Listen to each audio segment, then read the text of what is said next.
무죄 선고가 내려진 날 밤 강다윗은 혼자 사무실에 남아 처음으로 깨달았습니다.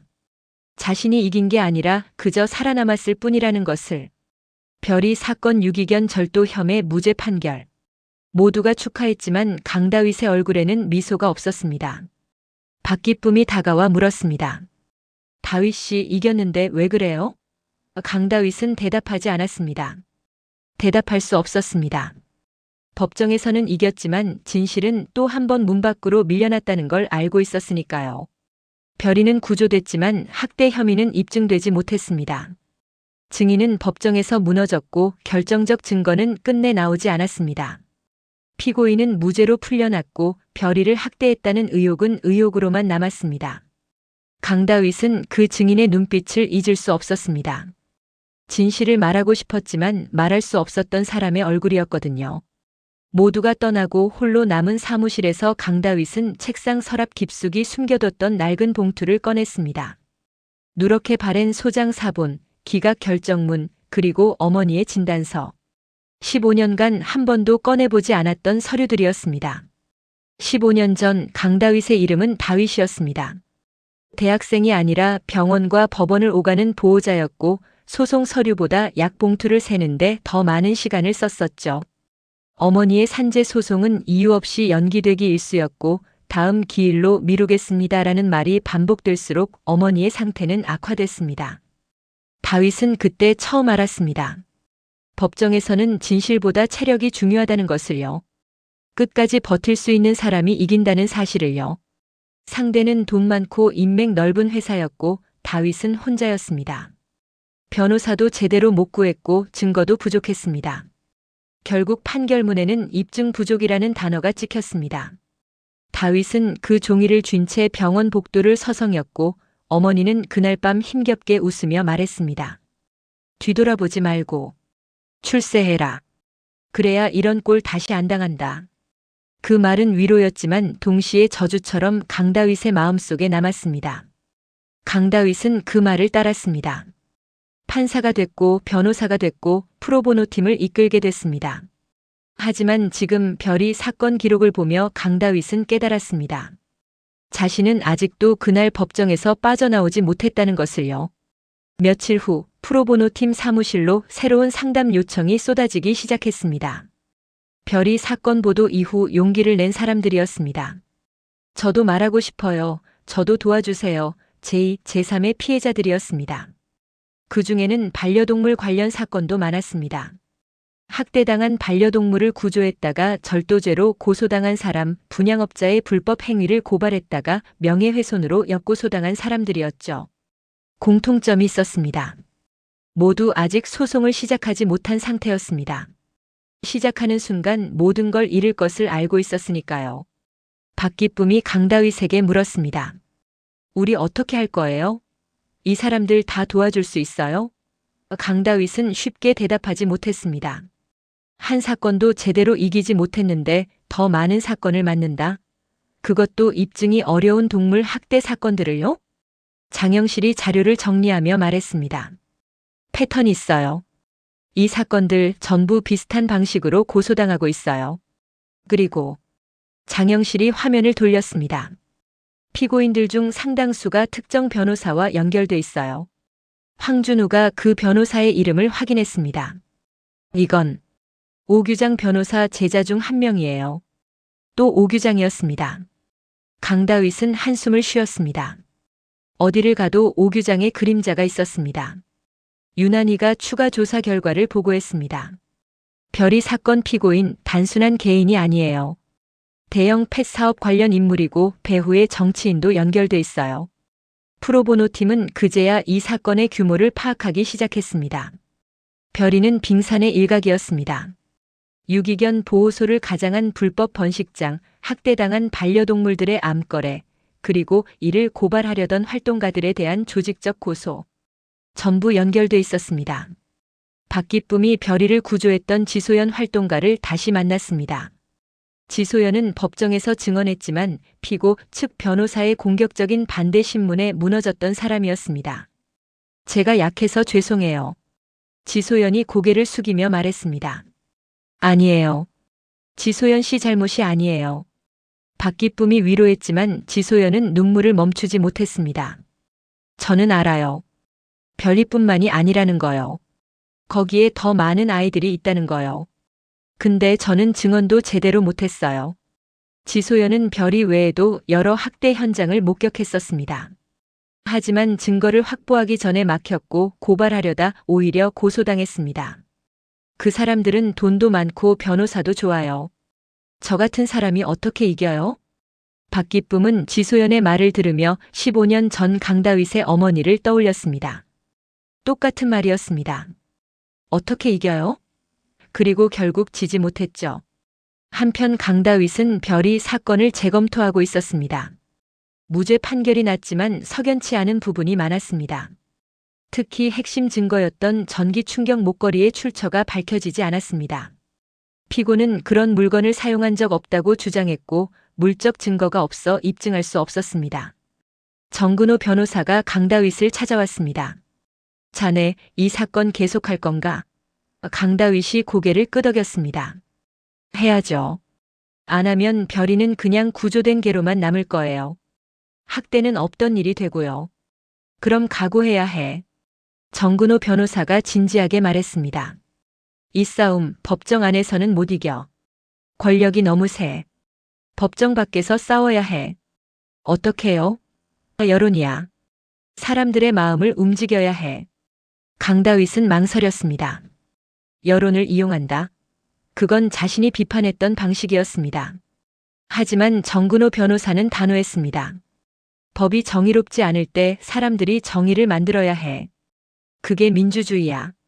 그날 밤 강다윗은 다시 어머니의 마지막 말을 떠올렸습니다. 출세해라. 그래야 이런 꼴 다시 안 당한다.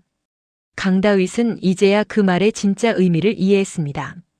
출세는 높은 자리에 오르는 게 아니라 약자가 다시는 혼자가 되지 않게 하는 것이었습니다. 강다윗은 결심했습니다.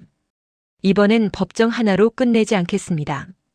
이번엔 숨지 않을 겁니다. 프로보노 팀은 전략을 바꿨습니다. 별이 사건을 제기하는 대신 유사 사건들을 모으기 시작했습니다. 지소연과 다른 동물 보호 활동가들의 증언을 기록으로 남기고 과거 고소 취하 사례들을 분석했습니다. 그 과정에서 놀라운 패턴이 드러났습니다.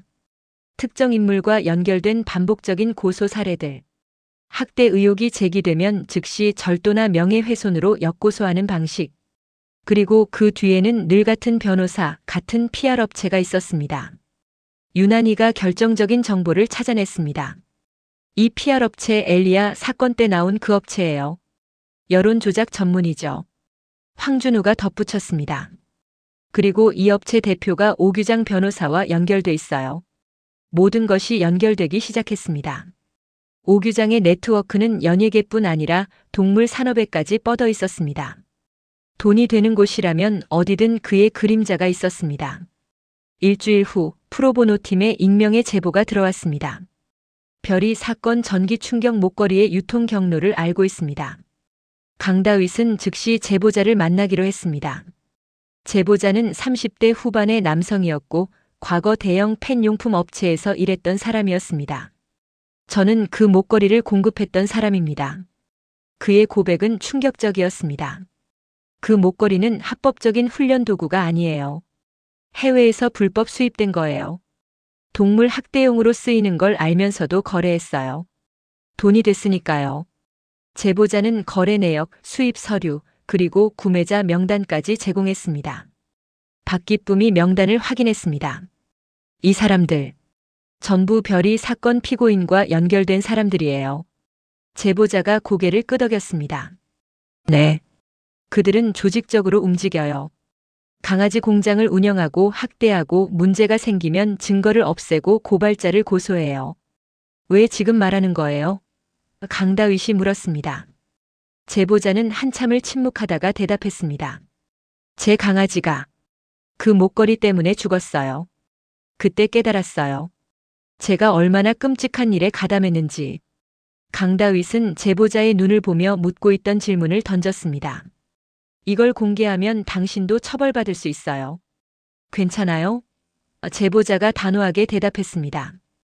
괜찮아요. 이제라도 멈춰야죠. 프로보노 팀은 자료를 검토했습니다. 증거는 확실했습니다. 하지만 공개하는 순간 큰 파장이 일어날 게 분명했습니다. 명단에는 정치인, 기업인, 심지어 유명 연예인까지 포함돼 있었으니까요. 팀원들은 망설였습니다. 장영실이 우려를 표했습니다. 이거 공개하면 우리도 무사하지 못할 거예요. 명예훼손으로 역고소당할 수도 있고요. 황준우도 걱정했습니다. 그리고 제보자도 위험해질 거예요.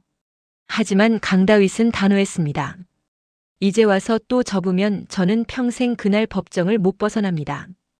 강다윗의 목소리는 떨리지 않았습니다. 15년 전 저는 어머니를 지키지 못했어요. 증거도 돈도 힘도 없어서요. 근데 지금은 달라요. 우리한테 증거가 있어요. 그리고 무엇보다 함께 싸우는 사람들이 있어요. 박기쁨이 강다윗의 손을 잡았습니다. 같이 가요. 어떤 일이 생겨도 같이 가요. 나머지 팀원들도 고개를 끄덕였습니다. 자료는 공개됐습니다. 보일주 기자의 독립미디어 진실의 기록을 통해서였습니다. 기사 제목은 명확했습니다. 별이는 시작일 뿐이었다. 마이너스 동물 학대 산업의 실체. 반응은 즉각적이었습니다. 조회수는 24시간 만에 200만을 넘었고 SNS에서는 해시태그 별이를 찾습니다. 해시태그가 1위에 올랐습니다. 사람들은 분노했고 공유했고 행동하기 시작했습니다. 하지만 역공도 시작됐습니다. 명단에 이름이 오른 사람들은 즉시 명예훼손으로 고소했고 프로보노 팀을 공격하는 기사들이 쏟아졌습니다. 정의를 말하는 변호사의 민낯 강다윗의 과거 조작 의혹 이런 제목들이었죠. 강다윗은 예상했던 일이었습니다. 하지만 이번에는 달랐습니다. 사람들이 믿어줬습니다. 댓글에는 과거는 과거고 지금 하는 일이 중요하다. 강다윗 변호사 응원합니다. 같은 메시지가 가득했습니다. 프로보노 팀 내부에서도 흔들림이 있었습니다. 일부 의뢰인은 연락을 끊었고 새로운 사건 의뢰도 줄었습니다. 하지만 동시에 더 많은 지지자들이 생겨났습니다. 크라우드 펀딩이 시작됐고 자원봉사 변호사들이 합류했습니다. 한 달 후 검찰이 움직이기 시작했습니다. 제보자의 증언과 프로보노 팀이 제공한 증거를 바탕으로 수사가 시작된 겁니다. 불법 수입, 동물 학대, 그리고 조직적 고소 남용 혐의였습니다. 별이 사건 피고인이 재수사를 받게 됐고 이번에는 전기 충격 목걸이의 출처가 명확히 밝혀졌습니다. 그리고 그 목걸이를 사용한 정황도 확인됐습니다. 무죄 판결은 재심 대상이 됐습니다. 지소연이 다시 증언대에 섰습니다. 이번에는 혼자가 아니었습니다. 다른 동물 보호 활동가들도 함께 증언했고 제보자도 법정에 나왔습니다. 그리고 무엇보다 프로보노 팀 전체가 그들 뒤에 있었습니다. 재판은 완전히 다른 분위기였습니다. 피고 측 변호사는 여전히 공격적이었지만 이번에는 증인들이 무너지지 않았습니다. 그들은 진실을 말할 수 있었고 사람들이 들어줬습니다.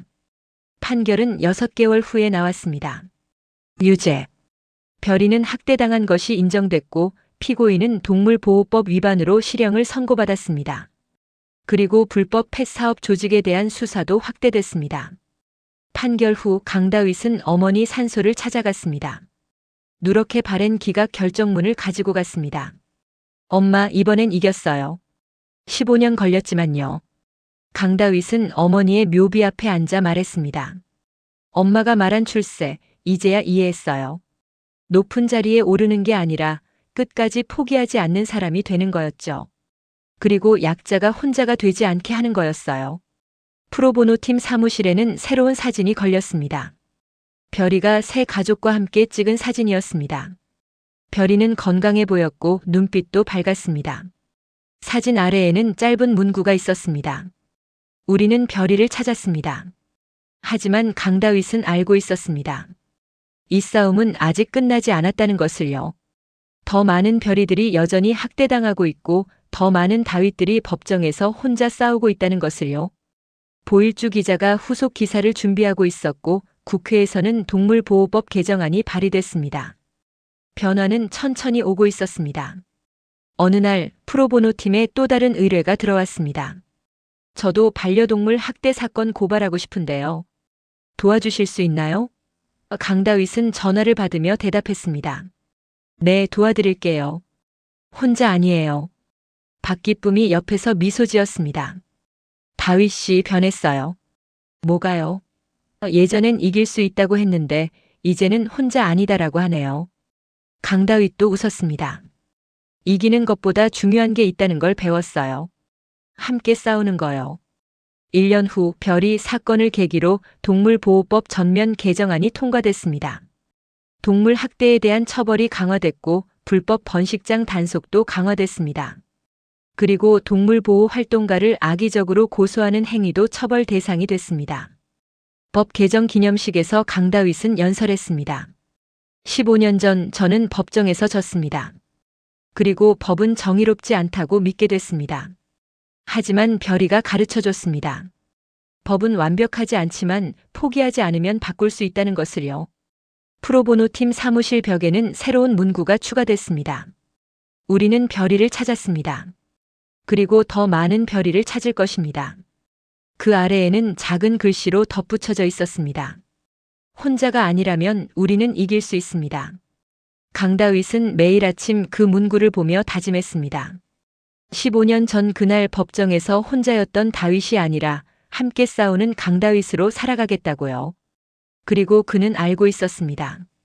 이 싸움은 계속될 것이고 더 많은 사람들이 도움을 요청할 것이라는 것을요. 하지만 이제는 두렵지 않았습니다. 혼자가 아니니까요. 별이는 지금도 새 가족과 행복하게 살고 있습니다. 그리고 별이처럼 구조되기를 기다리는 수많은 생명들이 있습니다. 구독과 좋아요는 부탁드립니다. 제작에 큰 힘이 됩니다.